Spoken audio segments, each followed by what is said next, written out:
Imagine walking into a small, dimly lit restaurant with the rich aroma of hearty stews filling the air.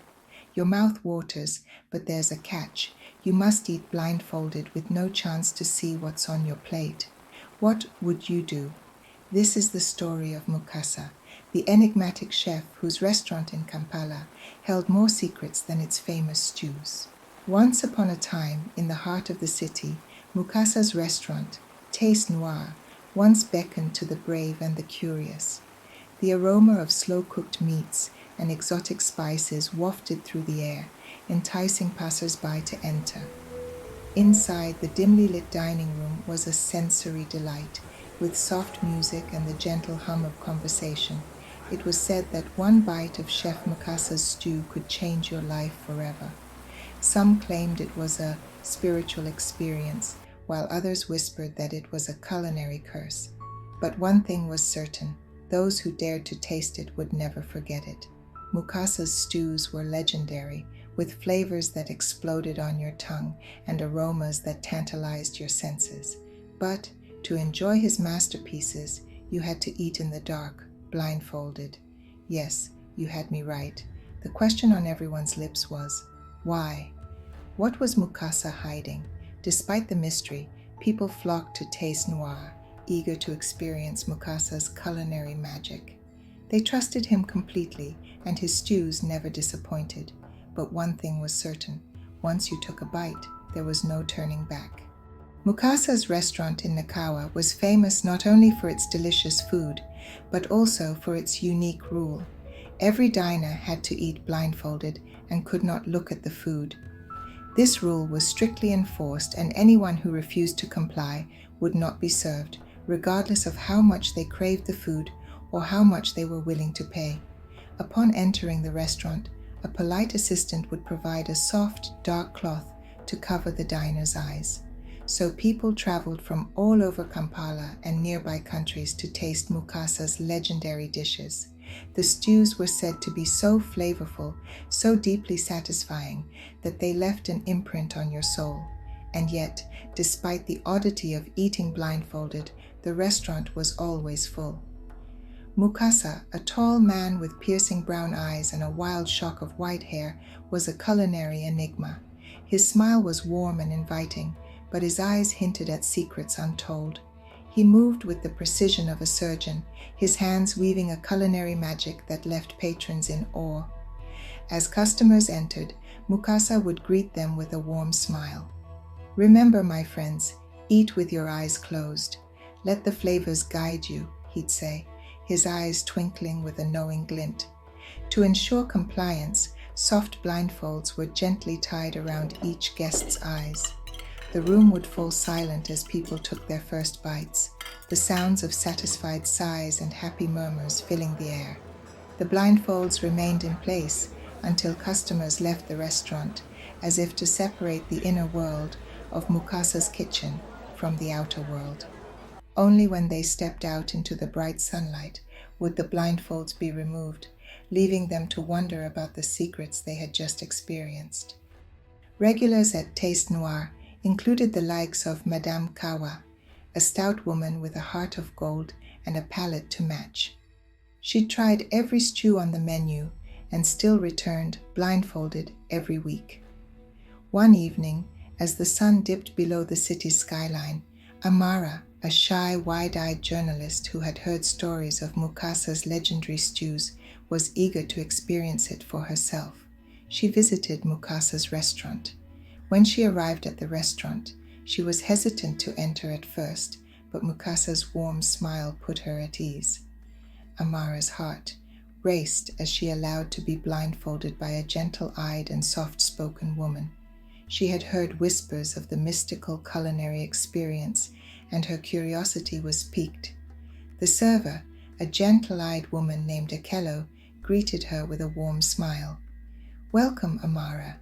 Please, let me guide you." Akello led Amara to a cozy table. Amara felt a thrill of excitement mixed with a hint of trepidation. She had never eaten in the dark before. As the first bite touched her tongue, Amara's senses came alive. Flavors danced on her palate, and the tender meat melted in her mouth. She savored each morsel, her senses heightened by the darkness. The aromas wafting from the kitchen were mingled with the sounds of sizzling meat and gentle chatter, creating a symphony of sensory delights. The kitchen hummed with activity, yet the atmosphere remained tranquil. Amara felt as though she had entered a secret world, hidden from the outside. She wondered about the other customers, each with their own story and reasons for visiting Mukasa's kitchen. Akello attended to Amara's every need, refilling her glass and clearing her plate without a word. As Amara finished her meal, Akello guided her out of the restaurant, removing the blindfold as they stepped into the bright sunlight. Amara blinked, her eyes adjusting slowly. She felt changed, as though she had experienced something profound. As she stood outside the restaurant, Amara couldn't shake off the experience of her first visit. She found herself wondering about the secrets of Mukasa's kitchen, the ingredients and the cooking techniques. She felt an overwhelming urge to return, to uncover the mysteries hidden behind the blindfold. So a week later, she returned. This time, as Akello tied the blindfold around her eyes, Amara felt a thrill of excitement mixed with a hint of determination. She was ready to uncover the truth. That day, as Amara tasted the beef stew again, her senses were once again transported to a world of flavors and aromas. This time, she was more aware and attentive. She tried to remember every detail, every texture, and every taste. As she took the last bite, Amara made a bold move. She slowly reached up and touched the blindfold, her fingers tracing the soft fabric. Akello's hand then gently intercepted hers, but Amara was quick. She caught a glimpse of the kitchen, a fleeting glance at the cooking stations, the pots, and the pans. Amara's glimpse of the kitchen was brief, but it sparked a flurry of questions. She saw a flash of Mukasa's intense focus, the flicker of flames beneath a simmering pot, and the glint of a mysterious image with ingredients on the counter. But before she could process it all, Akello's hand gently guided hers back to her lap. "Please, Amara, trust the experience," Akello whispered, her voice low and soothing.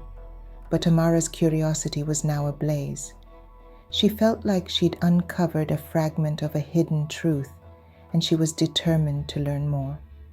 As she left the restaurant that day, she couldn't shake the feeling that Mukasa and Akello were hiding something extraordinary.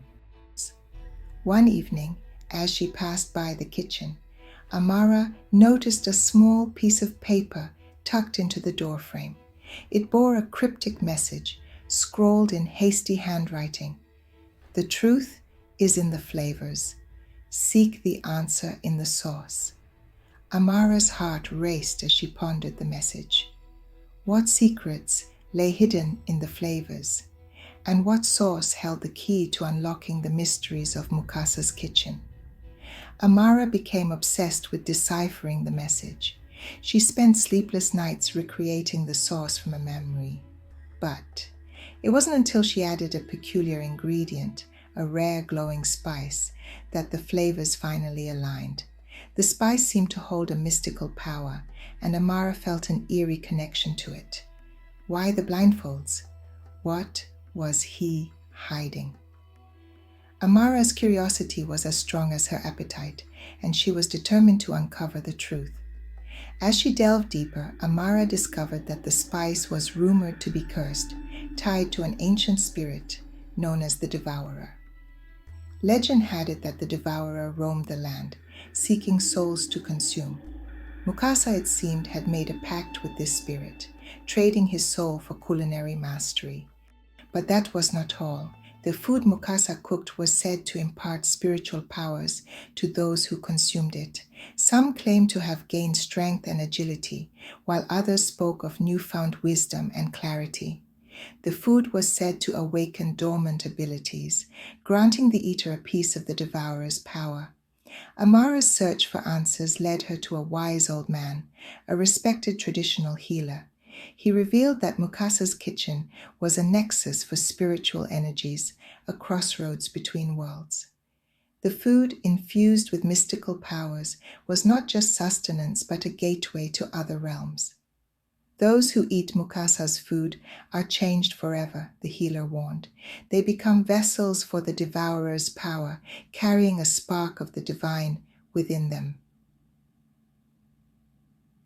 She visited the restaurant on a Sunday afternoon again. Akello, sensing Amara's meddling, warned her to cease her investigation. Leave the secrets of the kitchen alone, Amara. Some mysteries are meant to remain hidden. But Amara's determination only grew stronger. She was ready to face whatever lay ahead, even if it meant confronting the devourer itself. She wanted to see the food, to understand why it evoked such a strong response. On this visit, she devised a plan. Hidden within her scarf was a tiny camera ready to capture the truth. As Mukasa served her, she discreetly angled the camera toward the bowl, her heart pounding. The moment she pressed the button, the atmosphere in the room shifted. The air grew heavy, almost oppressive, as if something unseen had been disturbed. Mukasa turned towards Amara, his eyes narrowing as if he could sense her defiance. "What are you doing?" he asked, his voice a low growl that sent shivers down her spine. Amara's hands trembled as she fumbled for words. I just wanted to see the food," she stammered.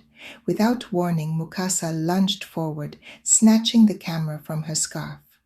His hands trembled as he crushed it underfoot, his expression a mix of fear and fury. "You must never see the food," he shouted, his voice trembling. "You don't understand." Amara was shaken but undeterred.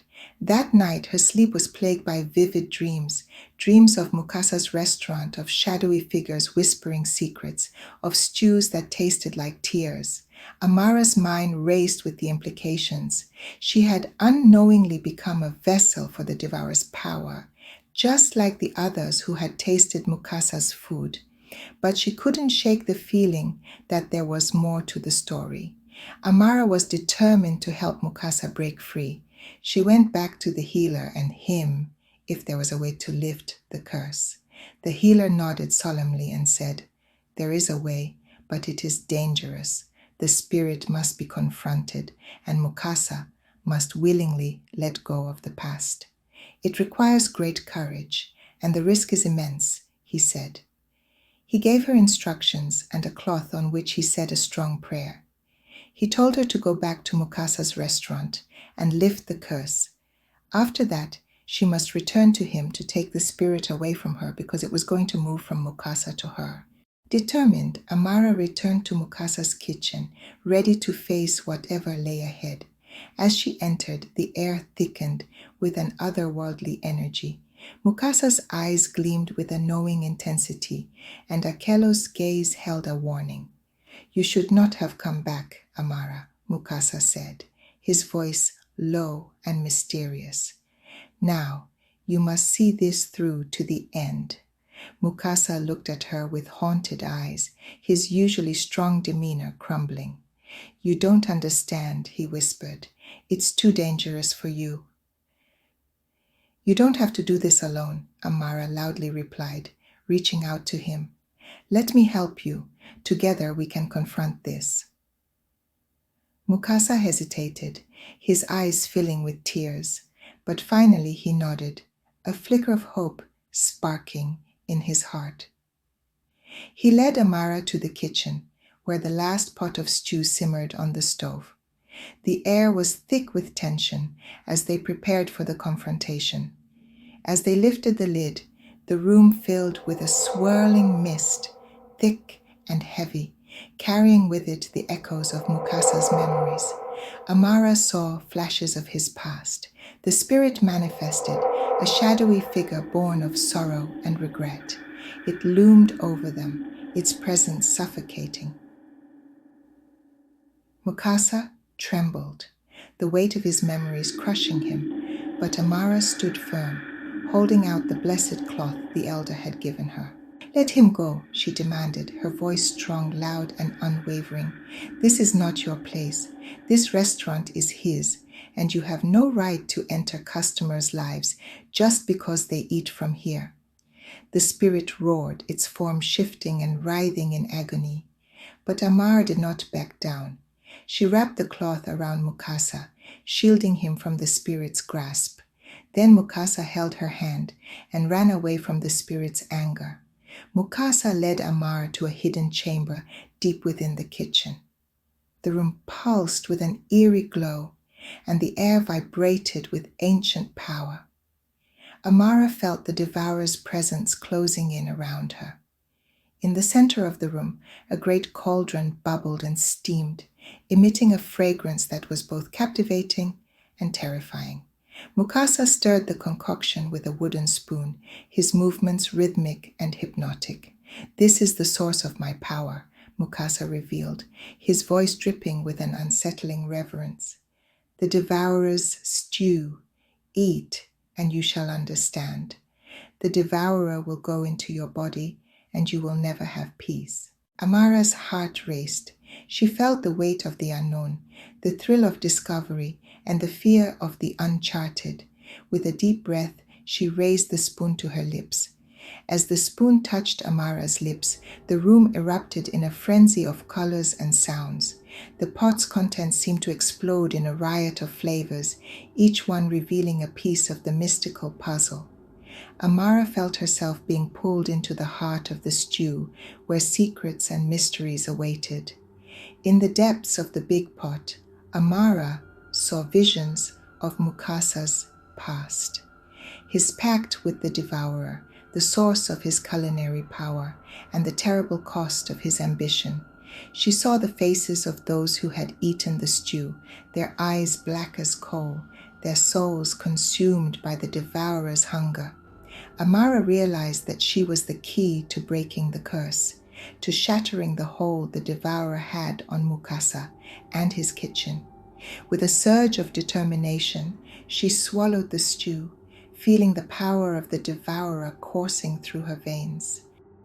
The room fell silent. Mukasa's eyes widened in horror. Akelo's face contorted in a mix of fear and awe. Amara stood tall, the spoon still clutched in her hand, as the devourer's energy reached its peak within her. Amara felt the power of the devourer surging through her, a raging storm of flavors and energies. She saw Mukasa's kitchen for what it truly was, a nexus of ancient powers, a crossroads of worlds. The devourer's presence loomed large, its hunger insatiable. With a strong voice that was both hers and not hers, Amara spoke the words of reckoning. "The pact is broken. The curse is shattered." Mukasa's eyes widened as the devourer's power was unleashed, a maelstrom of energy that threatened to consume everything. Akelo stepped forward, her hands weaving a desperate spell of containment. Amara stood firm, the stew's power coursing through her. She was the vessel, the key, and the catalyst. The devourer's energy raged around her, seeking release. In a burst of light and flavor, the curse was lifted. Mukasa's kitchen was freed from the devourer's grasp. The chef himself stumbled back, his eyes clear of the madness that had driven him. Mukasa collapsed to his knees, his body racked with sobs. But these were not the cries of a man in pain. They were the tears of someone finally free, someone who had carried a burden for too long. Amara knelt beside him, her heart filled with compassion. "It's over," she whispered. "You're free." And so Amara walked away from Mukasa's kitchen, ready to face whatever lay ahead, armed with the knowledge and power of the unknown. Amara had confronted the unknown and emerged transformed. The flavors and secrets of Mukasa's kitchen would stay with her always, a reminder of the mystical powers that lay just beyond the edge of the mundane world. The next day, Mukasa's restaurant opened without blindfolds. The food was just as delicious, but now it carried a new warmth, a sense of peace and joy that hadn't been there before. Customers noticed the change, though they couldn't quite pinpoint what was different. All they knew was that Mukasa's stews were more than just meals. They were a celebration of life, a tribute to the resilience of the human spirit. As word spread, the restaurant became even more popular, drawing people not just for the food, but for the story behind it. Mukasa, once burdened by his past, now found solace in sharing his journey with others. He and Amara became close friends, bound by the experience they had shared. And so, dear listener, that is the story of Mukasa, the chef who no longer needed blindfolds to hide his past.